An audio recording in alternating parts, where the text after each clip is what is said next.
যেটা আমার হৃদয়ে লাগে। তো আমি তাদের জন্য আসলে ভিডিও করি।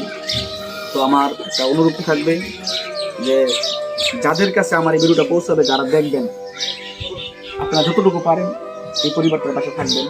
কারণ আমি ওনার থেকে এটাই দেখছি যে একটা মানুষের বাঁচার কি ইচ্ছা, বাঁচার জন্য মানুষ কি করতে পারে। উনি কিন্তু এই চিন্তা করে নাই যে আমি কই থাকবো, ওনার কথা হচ্ছে আমার বাঁচতে হয়, থাকার চিন্তা করে নাই।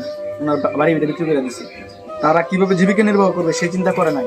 তাদের যে এই জায়গাটায় হয়তো রাখলো, তাদের অটো রিক্সা এগুলো আসলে বিক্রি করে দিচ্ছে। তো উনি হয়তো সুস্থ হবে ইনশাল্লাহ, আল্লাহ চাইতে সুস্থ হবে, কিন্তু সুস্থ হওয়ার পরে তারা কিভাবে জীবিকা নির্বাহ করবে এই চিন্তা কিন্তু তারা করে নাই। ওনার মাথায় শুধু একটাই টেনশন, চিন্তা কিভাবে বাঁচবে। আর আরেকটা জিনিস শিক্ষা পাইলাম তাদের দেখে যে আসলে স্বামী স্ত্রীর ভালোবাসা কি জিনিস, একে অপরের প্রতি কি মহব্বত, সেটাও আসলে তাদেরকে দেখলে বোঝা যায়।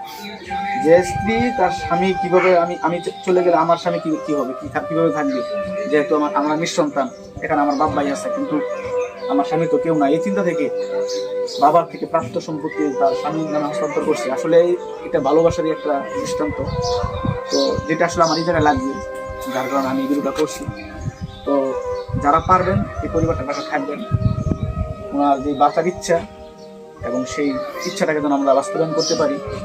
উনি নিজের চেষ্টায় ওনার বাড়ি বিটা বিক্রি করে, ওনার বিটা গাড়ি বিক্রি করে যতটুকু ম্যানেজ করছে, তাও আরো 70,000 টাকা মতো সর আছে ওনার চিকিৎসা হবে। তো আমরা কিন্তু আসলে ইচ্ছা করলে পারি, এই টাকাটা কিন্তু কিছুই না। কিছু বলার আছে?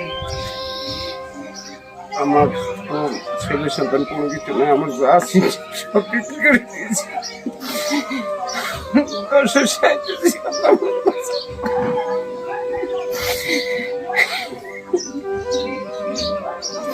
আল্লাহ দেখবো। তো আসলে নিয়মের কথা নাকি আমার কথা